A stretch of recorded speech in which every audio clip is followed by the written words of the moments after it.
Today our topic is conjugate element, and according to our CSA NET exam or JAM or GATE, this is the most important part of your algebra. So conjugate elements, सबसे पहले इसकी definition की बात करते हैं. So definition said if कोई A और B दो एलिमेंट्स हैं G को बिलोंग करते हैं and G is a group, okay, then there exists an element और उसको हम बोलते हैं X, वो भी G का होगा, such that B is equal to X inverse AX. या भी आप लिख सकते हो A is equal to X inverse BX. Then I will say the element B is said to be conjugate to A. I will say B is said to be conjugate to A. इसका मतलब समझते हैं. देखिए मेरे पास एक group है G command dot, ठीक है. यहां पे मेरे पास कुछ एलिमेंट हैं, A है, B है, X है, Y है, दिस काइंड ऑफ एलिमेंट. तो हमने क्या किया कि अगर कुछ ऐसी पॉसिबिलिटी, कुछ ऐसी कंडीशन बन जाती है कि यहां से मैं एक एलिमेंट लेता हूं A, एक लेता हूं B और एक लेता हूं X, और कंडीशन हमने बना दी B is equal to X inverse AX, यानी किसी एक एलिमेंट को इस फॉर्म में लिखा गया और वो जो सारे एलिमेंट लिए वो सारे एलिमेंट है G के अंदर ही, बट वो एक एलिमेंट को इस फॉर्म में लिख पा रहे हैं. तो आप लिख सकते हो कि जो एलिमेंट है B वो कॉन्जुगेट है A का. चलिए अब देखिए जो ये रिलेशन है कॉन्जुगेंसी का, आई can write out relation of conjugancy is an equivalence relation in G. ये थ्योरम भी है और फर्स्ट एग्जांपल भी है हमारा. हमने कहा कि अगर ये एलिमेंट कॉन्जुगेट है, B element is said to be conjugate to A, तो हम कह रहे हैं कि ये जो कॉन्जुगेंसी का रिलेशन है वो एक इक्विवेलेंस रिलेशन होगा. अब इक्विवेलेंस रिलेशन क्या होता है? वो रिलेशन होना चाहिए रिफ्लेक्सिव, सिमेट्रिक एंड ट्रांजिटिव. तो ये रिलेशन रिफ्लेक्सिव भी है, सिमेट्रिक भी है, ट्रांजिटिव भी है. अब देखो कैसे. फॉर प्रूफ देखिए पहला क्या है? रिफ्लेक्सिव. रिफ्लेक्सिव रिलेशन आपको कहता है कि A का रिश्ता A के साथ होना चाहिए.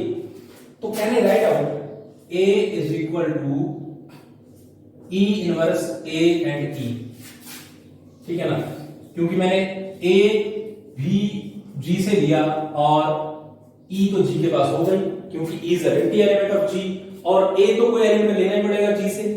तो अगर A कोई एलिमेंट G के पास है, so I can write out if A belongs to G, तो A को आप ऐसे लिख सकते हो.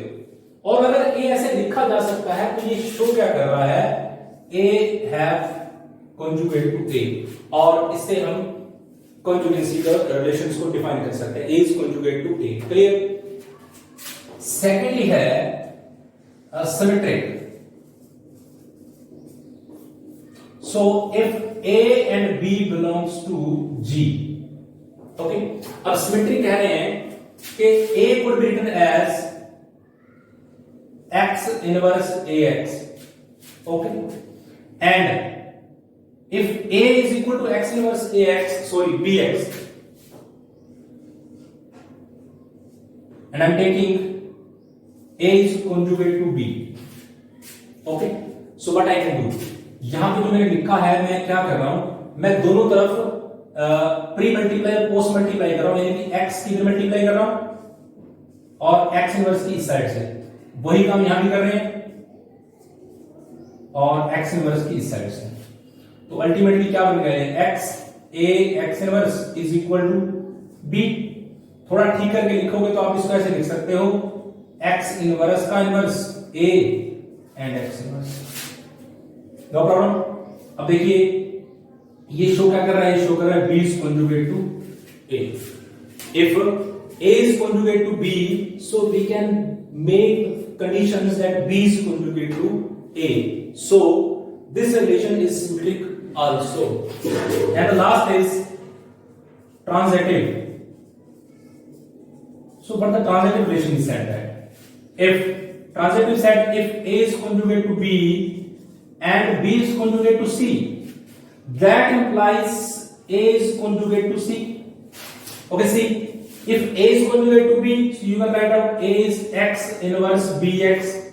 If B is conjugate to C, you can write out B X inverse C and X. Now you have to prove A conjugate to C. Just what you will do, just replace the value of B here.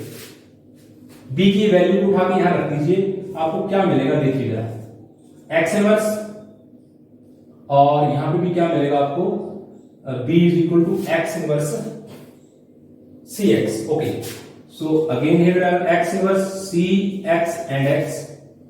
अब देखिए क्या मैं इसको ऐसे लिख सकता हूं, X into X.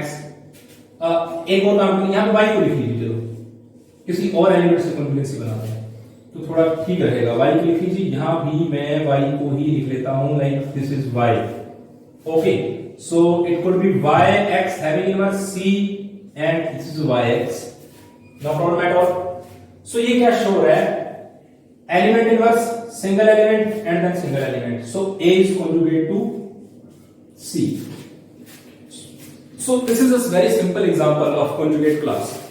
कि कोई एलिमेंट अगर आपस में conjugate है तो वो जो रिलेशन है conjugacy का, वो रिलेशन हमेशा इक्विवेलेंस रिलेशन होगा किसी ग्रुप G के अंदर. क्लियर? अब इसके बाद एक बात आती है कॉन्जुगेट क्लास, जिसको हम बोलते हैं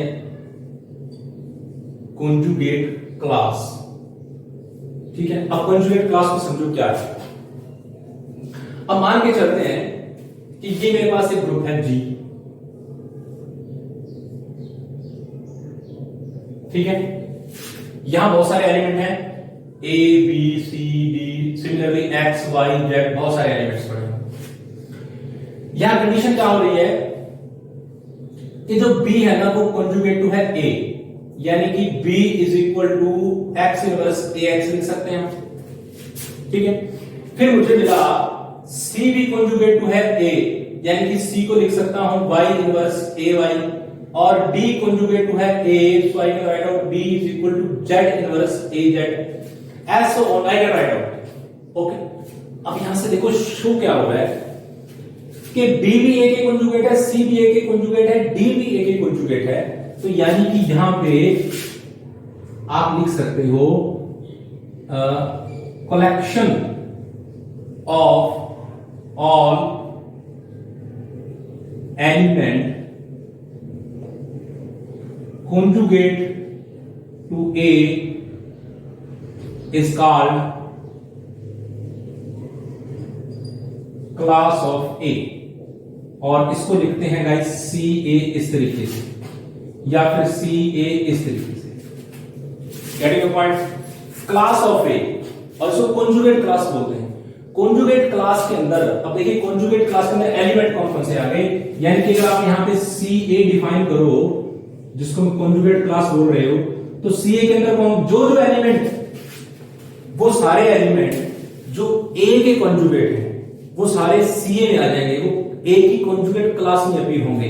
देखिए A का कॉन्जुगेट कौन है, B C D, इस तरीके से वो सारे element which are conjugate to A are belongs to conjugate class. Okay, so this was the concept of conjugate. conjugate element means the relation of conjugacy, or conjugacy relation is equivalence relation, and conjugate class, the all element which are conjugate to a single element are belongs to conjugate class. So thank you guys, thank you so much. So if you like my videos, so please share, subscribe and like.